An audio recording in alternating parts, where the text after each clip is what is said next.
Hello there, beautiful people. Welcome and welcome back to my channel. I hope you guys are well and I hope you're staying safe. So yes, we are very much still in the middle of a pandemic, so I encourage you guys to please stay safe, wear your mask, get vaccinated if you haven't, and ensure social distancing when you go out or wherever you are. So guys, if you're new here, welcome. My name is Ayotola, the creative director of So Unique Adunni and the content creator of this YouTube channel, DIY with So Unique Adunni. And this channel was created just for you to teach you loads of crafts and sewing projects that you can do from the comfort of your home. So if that's something that you're interested in, definitely consider subscribing, and all you need to do is to hit the subscribe button right here at the bottom of your screen, as well as the notification bell, so you don't miss out on the awesome content that I have for you. And just like that, you're a part of this amazing family, and the family is so big enough to accommodate you all. And just know that I love you all. Thank you so much for being a part of this story. To all my returning subscribers, welcome back, you OGs. How are you? I hope you guys are well. Thank you so much for being a part of this family. Thank you so much for showing me love. Thank you for being a part of my journey. You guys are absolutely amazing, and you don't know how much you mean to me. So every opportunity that I get, I'm going to tell you guys, yes, you mean a lot to me. Thank you so much for being here. Thank you for sharing, subscribing, and liking my videos, guys. So in today's video, I've got another DIY tutorial for you, a bit of a craft video, nothing too serious. So if that's something that you're interested in, definitely keep watching. So if you're seen by the title, I'm going to be teaching you how to make yet another headband. And yes, I said yet another headband because if you don't know already, I have two different videos or two other videos showing you how to make different headbands. So I've got the scrunchy headband. I'm going to put a link in the icon above as well as in the description bar below. If you haven't already seen that, definitely check it out. It's one of your favorites, guys. I don't know why, but you guys absolutely love it, and I'm grateful. Thank you so much. And of course, I've got the second one, which is actually my personal fave, and it's the twisted headband. So yes, if you haven't seen that as well, I'm going to link it in the iCard above as well as in the description box below. So definitely check those out. And if you love headbands, and if you're like me, actually guys, let me confess, I don't really love headbands that much, but my hair is actually messy and I've not had time to take it out. So I have been rocking a lot of headbands, and I thought, why not teach you guys? So yeah, that's the story with headbands. So yeah, back to the main points. I digress. If you're interested in seeing how I make this woven headband, definitely keep watching. It promises to be another fun and detailed tutorial, and I'm sure you guys are going to enjoy it. So definitely keep watching. Thank you guys so much for being a part of this family. If you haven't subscribed, remember to hit the subscribe button. Remember to like this video and remember to share. Enjoy the video, guys. To make your woven headband, you will need the following items. You'll need your measuring tape. You'd also need your fabric scissors. You'll need your tailor's chalk or fabric marker. You'll need some pins. You'll need your safety pin, and the essence of the safety pin is just so that you can easily pass the elastic into the elastic casing. You'd also need your elastic band, and this one is 1 inch wide. You need a loop turner, however I don't have one, so I'm using a screwdriver. You need some fabric, and I've got this gorgeous onion colored sateen fabric, and of course you need some fiber stuffing. So this is the fiber stuffing that I used when I was making a throw pillow as well. Start off by locating the right side and the wrong side of the fabric, and then you want to go ahead and fold your fabric into two. This is so that it's easy for you to manage. However, if you can manage it while it's open, that's fine. Afterwards, you want to make sure that the wrong side is facing you. So basically all the markings will be done on the wrong side. You need to cut out 3 strips of fabric, and the measurement for the strips will be 3.5 inches in width and then 21 inches in length. So the rectangular pieces of fabric that you'll be cutting will be 21 inches by 3.5, and you'll be cutting 3 pieces of that.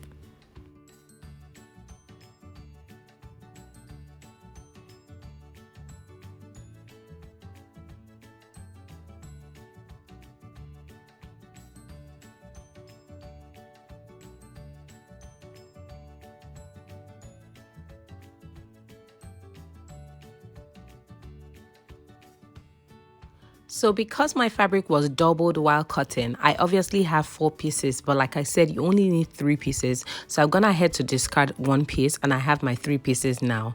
Next, we'll need to cut out the elastic casing, and for this you want your fabric to be 4 inches wide and then 15 inches in length. So you'll be cutting out a rectangle that is 4 by 15 inches. So go ahead and cut out the elastic casing.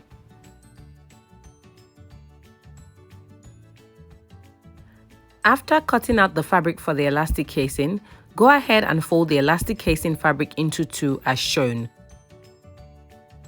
Then you want to go ahead and pin it all the way from the top to the bottom. After pinning, mark out the sewing allowance of 1/2 inch, and then you want to go ahead and sew from the top to the bottom, making sure to lock your stitches at the top and at the bottom.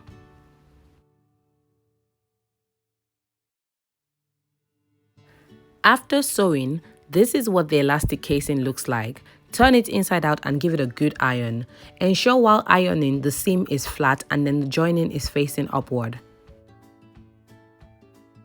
Next, cut out a strip of elastic and the recommended length is 7 inches. This elastic is 1 inch wide. So after cutting out the elastic you require, go ahead and pin the elastic to the safety pin, and then you want to feed that elastic into the elastic casing as shown. With the safety pin, continue to feed the elastic into the elastic casing. However, when you are approaching the end, you do not want the elastic to completely disappear into the elastic casing. So you want to ensure that you hold it together with a pin just like I'm doing right now. You want to hold the elastic in place to the elastic casing with a pin. Continue feeding the elastic into the elastic casing until the elastic comes out on the other side. Take out the safety pin and then go ahead and hold the elastic and the elastic casing in place with a pin at the opposite end. Afterwards, go ahead and sew both sides together on 1/2 inch sewing allowance. After sewing the ends of the elastic casing, this is what it looks like. You can go ahead and put that aside, and now we're going to focus on the 3 strips that we cut earlier. Fold each of the 3.5 by 21 inches strips and then go ahead and pin as shown.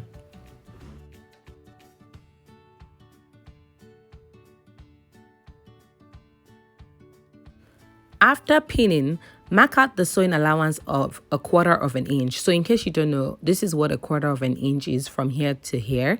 However, if you don't know, I have a video on how to read a measuring tape, and I'll put a link in the iCards above as well as in the description bar below. Check it out. After marking out the allowance of 1/4 inch, go ahead and sew from top to bottom and repeat for all 3 pieces. Go ahead and turn each strip inside out and then iron so that the joining is up as well.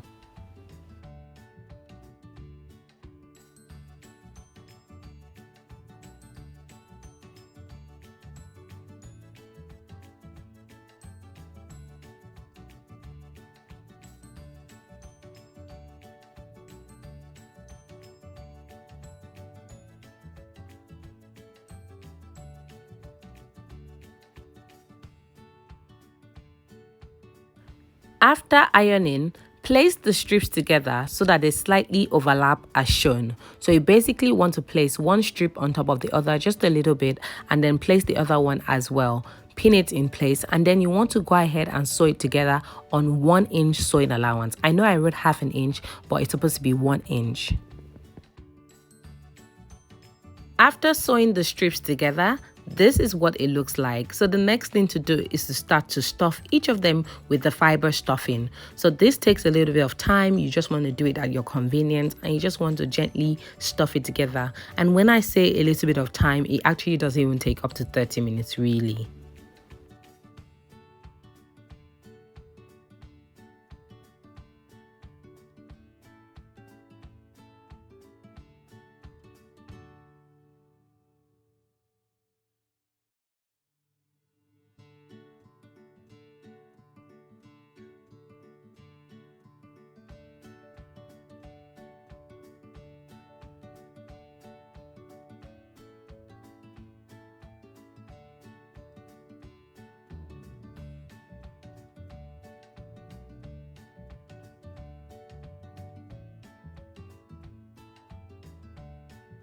While stuffing, you want to ensure that it's not overstuffed so that it's not hard, and then you want to ensure that it's evenly distributed.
After stuffing each of them, go ahead and sew the ends closed, and I advise that you sew them individually on 1 inch sewing allowance. So you're going to get each one and then just sew on 1 inch. Repeat for the second and the third one as well.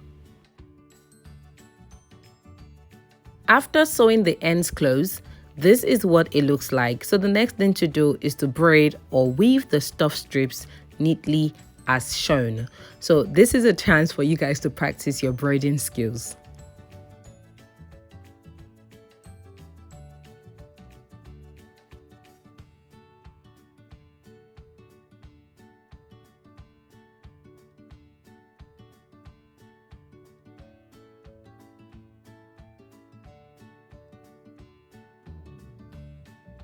After braiding it to the very end, spread out the ends of the 3 pieces and then place them on each other so that they overlap slightly.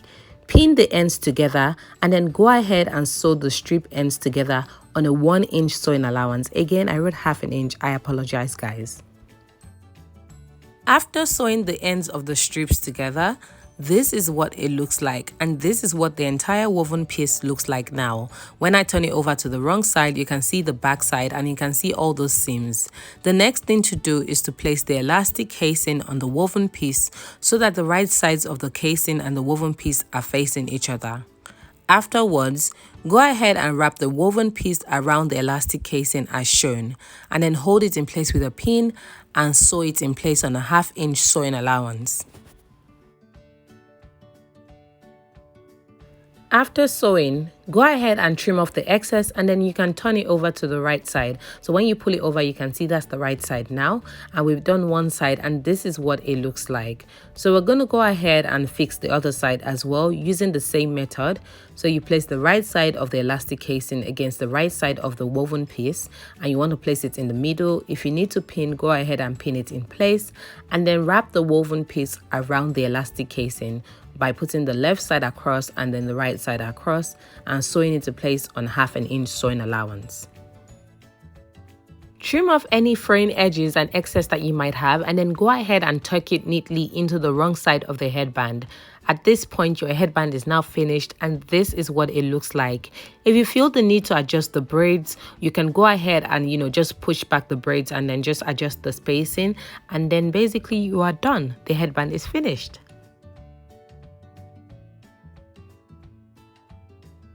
Alright guys, so we've come to the very end of this tutorial. Thank you so much for watching this video. Thank you so much for staying to the very end. I hope you enjoyed it and I hope it was worth your while. If you enjoyed this video, please don't forget to give this video a thumbs up. Don't forget to share. Don't forget to leave your comments, suggestions and feedback in the comment section below. And don't forget to stay safe, and I will see you in my next video on Sunday. Bye!